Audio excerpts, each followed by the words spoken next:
जीव प्रताप रूडी। धन्यवाद अध्यक्ष जी।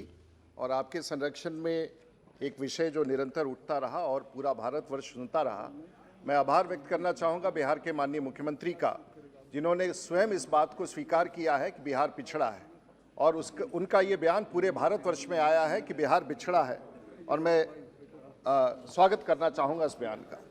और मैं ये भी मानता हूँ कि देश के प्रधानमंत्री भी बिहार के प्रति सचेत हैं और देश की सरकार भी कभी ये नहीं कहती है कि बिहार के विकास को हम छोड़ के चलेंगे और जितनी भी पैसे की ज़रूरत होगी हम उस राज्य को उपलब्ध कराएंगे। ये भी देश के प्रधानमंत्री का मानना है। तो इस सदन की सबसे बड़ी उपलब्धि है कि इस विषय को हम लोगों ने, लेकिन अगर जहाँ निवेश चाहिए वहाँ नीति की ज़रूरत होती है और बिना नीति के कोई निवेश करना संभव नहीं हो पाता, ये सब हम जानते हैं। और मूलतः सदन के भीतर जब हम आते हैं तो नीति बनाते हैं और फिर भारत सरकार नीति के आलोक में पैसे देती है।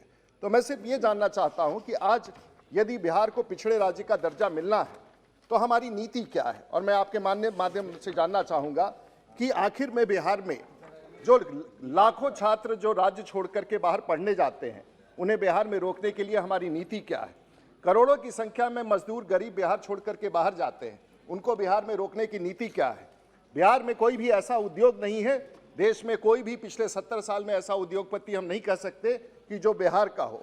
एक भी ऐसा संरचना नहीं है, ना ही हमारे राज्य में कोई अंतर्राष्ट्रीय स्तर का स्टेडियम है और ना ही कोई ऐसे खेल की व्यवस्था है जिसको अंतर्राष्ट्रीय, आज तक भारत में एक भी अंतर्राष्ट्रीय खेल जो दुनिया के स्तर पर हो सकता है बिहार में नहीं हुआ। आखिर उसका रोड मैप क्या है।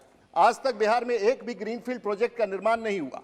बेंगलोर, कर्नाटका, हैदराबाद, दिल्ली में ग्रीनफील्ड एयरपोर्ट बना है। बिहार में नागर विमानन की नीति क्या है। महोदय, अगर इसी प्रकार से हम पूछते जाए, आज सबसे ज्यादा विश्वविद्यालय में अगर छात्र विश्वविद्यालय के बाहर पढ़ रहे हैं, कोटा आपके शहर में जाके पढ़ते हैं, तो आखिर बिहार में शिक्षा नीति क्या है। पूरे देश में आईटी का क्षेत्र, बड़े बड़े शहरों के बगल में आईटी है, आईटी सेक्टर है, इंफ्रास्ट्रक्चर है, शहरी विकास है। बिहार में उसकी नीति क्या है। हम चाहेंगे कि राज्य सरकार पूरी नीति स्पष्ट करे ताकि बिहार के वैसे लोग, मछुआरे हो, गरीब हो, किसान हो, उनके भाई बात को हम आगे बढ़ा सकें। नीति के साथ निवेश लेकर के बिहार को आगे बढ़ाया जाए, ये मैं आपके माध्यम से राज्य की सरकार और केंद्र सरकार का ध्यान आकृष्ट करना चाहूंगा। महोदय, धन्यवाद।